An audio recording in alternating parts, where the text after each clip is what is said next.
On s'est rendu maintenant en avril 2021. C'est le mois des impôts. Est-ce que votre conseiller en placement fait tout ce qu'il peut pour vous aider à réduire le fardeau fiscal? Bonjour, je m'appelle Karim Zaker et bienvenue à ma capsule. J'apprécierais beaucoup si vous pouvez cliquer sur le mot « like » ou partager avec vos amis et votre famille. Alors, avant que je vous parle des conseils fiscaux, j'aimerais apporter votre attention au marché boursier durant le premier trimestre de 2021. Vous allez remarquer que les marchés en général ont monté, mais ce qui est bizarre, c'est que les compagnies les plus à risque sont en train d'augmenter beaucoup plus que les compagnies moins à risque. Ça veut dire que les compagnies de grande qualité sont en train de stagner ou même de baisser. En plus, les obligations ont eu un petit recul durant le premier trimestre et les métaux précieux. Est-ce que ça va durer? Je ne crois pas. La logique, le côté fondamental va retourner dans les marchés à un moment donné. Mais une des raisons principales pourquoi les marchés sont en train de monter d'une façon spéculative, c'est parce que beaucoup des jeunes qui ont reçu de l'argent des programmes gouvernementaux sont en train de rentrer dans les marchés boursiers pour la première fois de leur vie. Ça me fait penser beaucoup à l'année 1999. Mais ne vous inquiétez pas, la logique va être de retour à un moment donné. À propos des conseils fiscaux. Alors, qu'est-ce qui fait votre conseiller pour minimiser le fardeau fiscal à l'intérieur de votre portefeuille? La première chose, c'est que j'essaie de mettre les bons placements dans les bons comptes. Alors, si vous avez, disons, 3 comptes avec moi, le compte comptant, le compte enregistré d'épargne retraite ou de fonds enregistrés de retraite, et le troisième qui est le CELI, je m'arrange pour être certain que les placements les plus imposables rentrent dans les comptes appropriés. Ça veut dire, tout ce qui génère des revenus, disons comme des obligations, j'essaie de les mettre dans les comptes REER ou dans les comptes CELI. En plus, les dividendes des compagnies américaines, en exemple, est imposé comme des intérêts. Vous n'avez pas droit à un crédit d'impôt comme si c'était une compagnie canadienne. Alors, c'est toujours une bonne idée de mettre les compagnies américaines dans les REER. Par contre, dans un compte CELI, une compagnie américaine qui verse un dividende est quand même imposable parce qu'on n'a pas un traité entre les États-Unis et le Canada pour les comptes CELI. Mais le traité existe pour les comptes d'épargne retraite et les comptes de fonds enregistrés de retraite. L'effet de tout ça, c'est que le fardeau fiscal diminue pour vous. Le deuxième conseil fiscal, c'est de maximiser votre contribution REER si vos revenus vous permettent de le faire. Au Canada, le plus haut taux marginal d'imposition est au-dessus de 50%.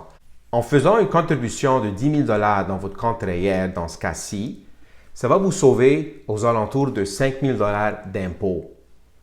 Souvent, le monde se pose la question, est-ce que je suis mieux de laisser mon REER et contribuer dans le CELI à la place? La réponse est, ça dépend de vous et de vos revenus annuels. Le compte d'épargne libre d'impôt a un autre genre d'avantage. C'est un compte qui va accroître sans être imposable tant que vous avez les bons placements à l'intérieur de ce compte-là et vous pouvez le retirer n'importe quand sans être imposable. Par contre, le REER, quand vous allez venir pour le retirer, il va être imposable comme si c'était un revenu à vous. Si vous faites les deux, ça serait la façon la plus efficace pour vous, en plus de même payer votre hypothèque. Les gains en capital devraient se faire générer dans un compte non enregistré, ça veut dire dans le compte comptant, parce que le gain en capital est imposable à la moitié, 50%. Je m'arrange pour vous pour qu'on puisse être certain que je maximise l'avantage fiscal pour chacun de mes clients. Conseil fiscal numéro 3. Entre deux conjoints, on peut se prêter de l'argent. Disons qu'un des deux conjoints gagne un revenu très élevé, puis l'autre conjoint gagne un revenu peu élevé. Le conjoint qui gagne un gros revenu peut faire un prêt au conjoint qui gagne un faible revenu, tant que le conjoint qui prend le prêt repaye le premier conjoint le taux prescrit du Revenu Canada d'1% par année. Ça veut dire, exemple, un conjoint prête l'autre conjoint 100 000 $. Le conjoint qui gagne un faible revenu repaye 1%, ça veut dire 1 000 $ par année au premier conjoint. Et si le portefeuille du conjoint numéro 2 génère 5%, mais les 4%, qui est la différence entre 5 moins 1, est imposable au conjoint qui gagne un revenu moins élevé. La clé dans tout ça, c'est qu'il faut avoir un contrat entre les deux conjoints. Conseil 4. Je m'arrange au mois d'octobre-novembre pour être certain que je diminue que les comptes ont le moins de gains en capital imposable possible.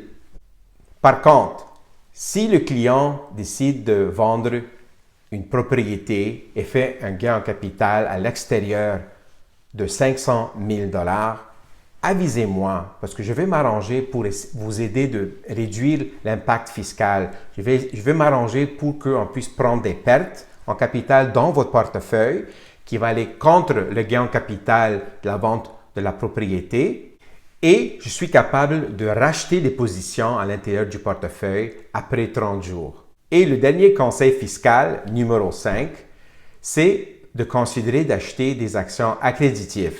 Acheter des actions accréditives est suggéré seulement pour le monde qui gagne au-dessus de 200 000 $ parce que ça vous donne une déduction d'impôt très généreuse. Et au Québec, quand on vient pour vendre la position des actions accréditives, après 1 an ou 2, vous allez être exempté complètement du gain en capital, mais du côté du Québec, non pas du côté fédéral. Je vous demanderai toujours de vérifier avec votre comptable ou votre fiscaliste pour être certain que tout ce que votre conseiller vous recommande est bon pour vous. Et en dernier lieu, n'hésitez pas de rejoindre mon équipe si vous avez besoin de faire une planification financière ou une planification successorale. Si vous avez besoin d'avoir un rendez-vous, on peut faire un au téléphone ou virtuellement. Malheureusement, on n'est pas au retour au bureau à date. On espère de retourner avant l'automne, mais on va suivre les guides du gouvernement. Avec ça, je vous souhaite un beau printemps. Je vous reviens en été. Au revoir!